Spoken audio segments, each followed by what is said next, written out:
I would like to go to our final. This just today, youngest who's giving it to also the storytelling about his story, and then we will go to Sheikh Babikr to conclude. And I have really enjoyed it, and I can tell you, huge positive feedback responses from family. And I think there's lots of questions, but there's one question I have seen it being from Rakin talking, even Ismail. It's been repeated a couple of times. I will leave this to Sheikh Babikr, which is random stabbing. They said, "Oh, this is great, but do you believe there is a random stabbing? Your child will just go out to Tesco, someone will kill him." So we will leave this maybe to be taken by Sheikh, because this is all is Ghada or Ghadar, like maybe this is another Ghada or Ghadar maybe. So there is lots of questions. Now, Ahmed Abdeldaim, I will let him talk now before. And I have to say, Mani said this earlier. He said there is, when he started, because we need to really, not just ending with a positive message, but it's true. We have lots of positive messages. Mani said earlier, and the police officer said, everyone here said, I think the same, what's Mani is being conquered along all of you. There are so many talking, we are talking about the little struggling, but not the many who are successful. In terms of successful in passing through this difficulty. In Sudan, or where we come from, we didn't go through these challenges. We don't know knife crime in Sudan when we were in school, really. We know bullying, we know everything, but I can't remember in Sudan when I was in school, our parents ever had any issues to do with knife. There's no knife crime, for example. So when we came here, it's new to me. But Ahmed, I have always have many examples, and it's not because he's here. As I said in Badri, Malik, and in Isra, every time I can give you 10 examples. I gave you example earlier about Luda, Abu Ahmad Abu Sab'a. I gave you about Ibtihal, and I can go on and on. Give you a list of boys and girls. I met them in London or in Brighton or in Edinburgh. Great in terms of they didn't go through gang. They didn't need to go and steal money to buy drugs or brands. They went to university, they graduated. And Ahmed, what I like him, Ahmed is still a youngest, although I don't want to make him very young, not very old. But he's a man with 2 kids, if you don't mind me saying that. He's married, he got 2 kids. He's now a family man at young age. So he went through a proper way. He studied in London, difficult school. He will talk himself. So let's take you as a final perspective, but I promise you, every time we come to these sessions, we will bring at least 3. There's plenty of them we can bring. So Ahmed, share with us your experience, and then we go to Sheikh to conclude. Itfaddal ya Ahmed. Shukran. I'd like to speak in Arabic, ideally, if that's okay, with everyone that's present, just to engage a lot closer with the audience we're targeting. أنا هتكلم بالعربي، والموضوع اللي احنا بنتناقش فيه عنده 2 streams. تمام. معلش يا احمد، انا خليك تعرف نفسك، وري نفسك انت اتخرجت من وين، قريت من وين، وبعدين واصل. انا احمد عبد الدايم، تربيت في لندن، مشيت لويلزدن هاي سكول. انا عارفك يا بروف، ما كنت عايزنا ايدنتيفاي اكزاكتلي المدرسه، لكن معلش بس عشان نوري الاكستند ذا تشالنج ماي مام اند داد هاد فيست. والحاجه دي انا الليله كأب جد فهمتها، يعني شنو التضحيه اللي قدموها ابوي وامي واللي قدمها ابوي يعني، وطبعا امي لحد كبير، بس يعني ابوي برضه كان فيري كلوز. ومن العاده نحن في اسرنا الواحد كسودانيين بيكون نحن كلوز لامنا وكذا، بس الحمد لله يعني الواحد محظوظ انه كان كلوز لابوه وامه، لدرجه انه اخوي حتى لما كان بتواجهه المشاكل وكذا كان عادي بيجي لابوي وامي، وانا كذلك. ما كان في اي نوع من الباريه وفي اي نوع من يعني احنا شايفين في صعوبه. وحتى خالد ضياء بذكره متعمد الحاجه دي، لانه كان قريبين مننا جدا جدا في المشاكل اللي واجهتنا والتشالنجز اللي واجهتنا. طيب حاجي عليكم بس تعريف اسع. الحمد لله يعني عندي لونج كارير في البانكينج، في الفاينانشال سيكتور. عندي الحمد لله يعني انفولد في شركتين الحمد لله، فالحمد لله يعني كله تمام يعني. كانت تشالنج كانت عظيمه جدا جدا. بس برضو في حاجه ثانيه انا عايز ارسمها، انه يعني ابوي وامي خلونا متسامحين مع الواقع بتاعنا، انه ما في مشكله اذا ودينا كريسماس كارد في الكريسماس في نفس الوقت انهم مسيحيين ولا مسلمين ولا كده يعني.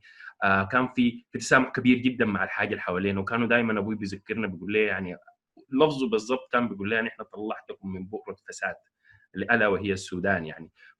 فنحن we knew what we're here for, we knew what we want to go and get. والحاجه في حتى في المدرسه we were very focused. ابوي وامي علمونا انه كيف الواحد يكون very smart بالتشالنجز الواحد اللي بتواجهه.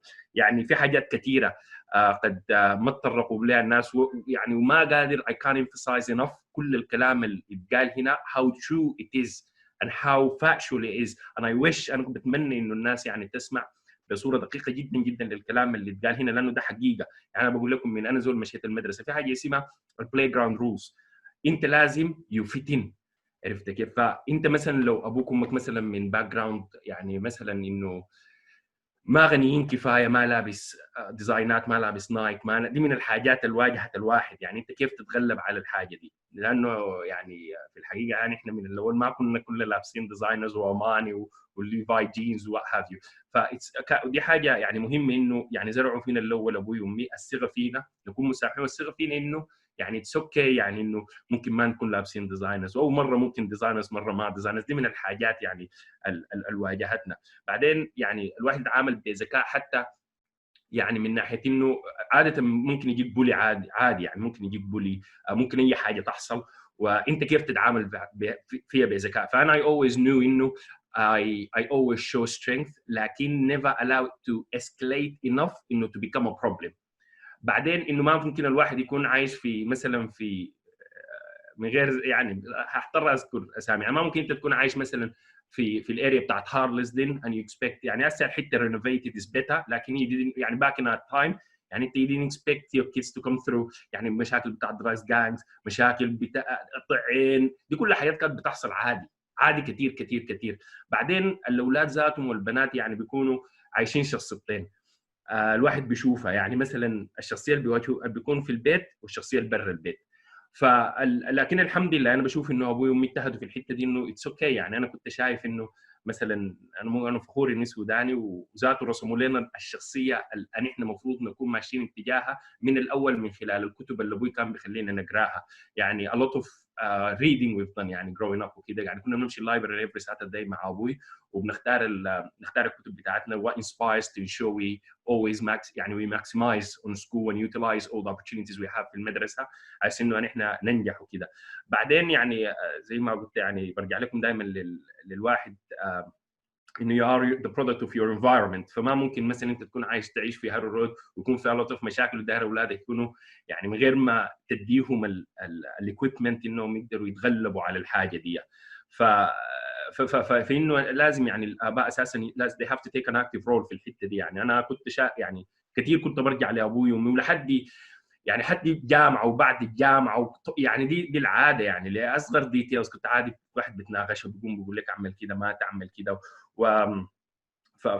فدي كانت حاجه عظيمه جدا. بعدين الناس المفروض برضه تخد في بالك حته انه الكبار بينحرفوا فما بالك بالصغار اللي ما بيعرفوا حاجه. فتكنيكلي سبيك انا والله ادفايس انه مثلا من الحته دي المفروض يكون في يعني مثلا يكون في دروس او يعني في parenting guidance يعني من A to Z بالنسبه للناس. يعني مثلا ما كل الناس بيعرفوا يعني يكونوا good parents لكن again this falls in the responsibility of an educated. Prof. Allam who always says that يعني المفروض ال educated and enlightened should take quite an active role. عرفت يعني انه يكونوا close يعني انه يزكوا علمهم وكذا انه يكونوا واضحين في الحكايه دي ويساعدوا الناس اللي ما بيعرفوا او ما يعني ما قابلوا الحاجه دي. بعدين يعني انا بالنسبه لي يعني I couldn't wait to get home. يعني كنت يعني دائما الواحد بيكون يعني هابي انه يمشي البيت لانه بيلقى كل حاجه. فما لازم يعني انه بس برضو الناس يعني كاباء المفروض يعني يشجعوا اولادهم انه يخلوا كل حاجه هم محتاجين لها وبيحبوها في البيت ومعاهم وعندهم ويكونوا قريبين جدا جدا منهم.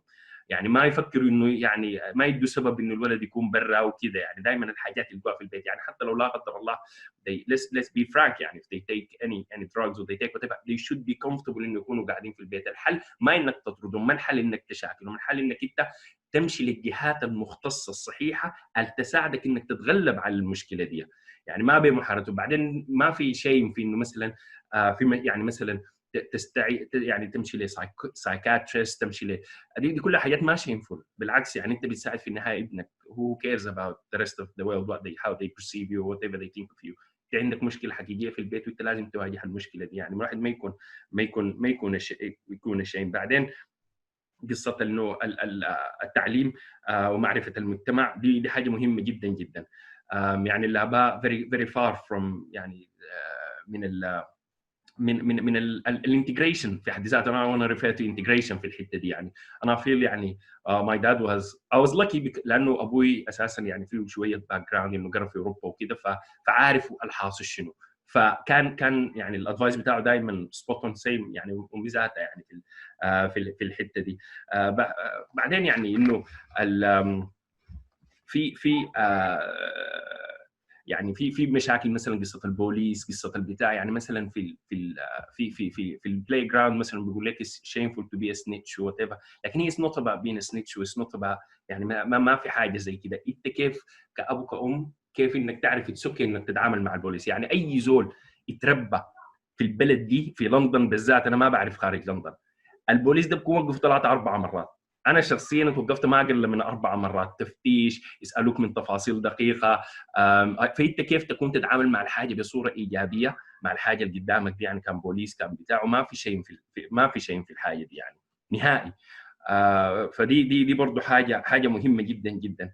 بعدين في برضه مشاكل حقيقيه انا بفتكر انه بس برضه الناس يعني ما اتطرقت لها يعني من الناس، قصه انه كيف يعني الابناء وكذا. يعني في مشاكل مثلا بتاعت حليل، في مشاكل بتاع حيل، في مشاكل حقيقيه موجوده الاباء ما بيكونوا عارفين. انا شخصيا من خلال المدرسه كنت عارف، بتكون عارف انه البنت كده ولا الولد كده ولا كده، بس هم دي ريزولت لشنو بيمشوا للناس اللي ما المفروض يمشي لهم كحل المشاكل بتاعتهم. حتى مثلا قصه الجانز وكده، يعني هم in order for them to target الشافع they target them زي ما ذكروا قبل شويه من البرايمري سكول او السكندري سكول، عشان مثلا يوزعوا لهم مخدرات او يعمل لهم وبيدوه شنو؟ بيدوه انه يكون كول في المدرسه، او يكون عنده الجير السبورتس جير وات ايفر الاب والام ما قدروا يشتروها له. فعشان الحاجه دي تحارب لازم الاباء يكونوا very close للابناء ويقدروا يفهموهم وما يحاربوهم. ولازم المنتاليتي بتاعت السودان غير المنتاليتي بتاعت هنا، فانت لازم تكون عارف انك الحاصل شنو، انك تتعلم، تكون عارف، تكون قريب. يعني الابناء لا يلاموا. انا بالنسبه لي هم الاباء، انه انت كيف انك يديليفر في الحياه، لانه الابناء في النهايه بيمشوا بالحاجه الانفايرمنت اللي خدتوا فيها. فاذا انت ان دينايل هم حيكونوا ان دينايل، وحتكون في انقسامات اكيد في الحاجه دي. بعدين ثاني يعني always about، يعني انا ابوي واحده من الحاجات اللي كان بيستخدمها انه مثلا دائما he promoted really القصه بتاعت نلعب تشيس، تكون very smart. يعني في كتب زي ما ذكرت كثيره قريناها يعني عن الفلاسفه الاسلاميين زي الادريسي، ابن سينا، how these people have come through، وهو الكالنج اللي مروا بها. ويعني في اكثر من 25 اسلام يعني احنا قرينا له كتبهم، وورانا الريل البوزيتيف سايد، يعني جابر بن حيان، طلع الجبره، الحياه دي كلها. ف this is all يعني kind of one package. يعني انا very grateful for today as a يعني زي انا ابو حسيت بقصه انه يعني التعب اللي تعبوه ابوي، واتمنى انه يعني I don't fail my kids. يعني فالواحد هنا not pointing fingers but more like انه it's okay to ask for help and to seek assistance في الحاجه دي. فده انا كده.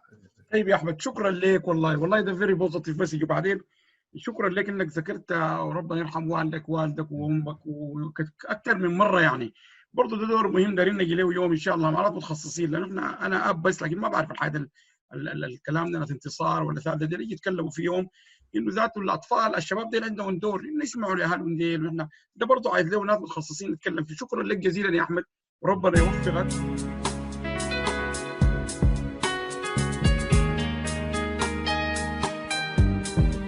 بنحلم بفضاء أوسع، بنحلم بزمن أجمل، بلاد ميلاد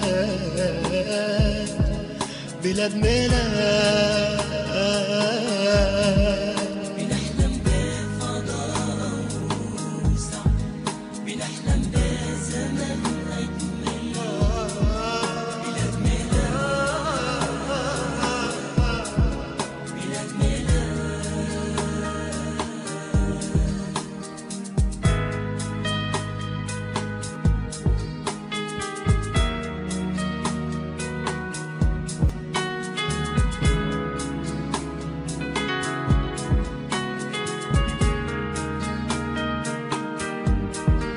وطن ممتد لحد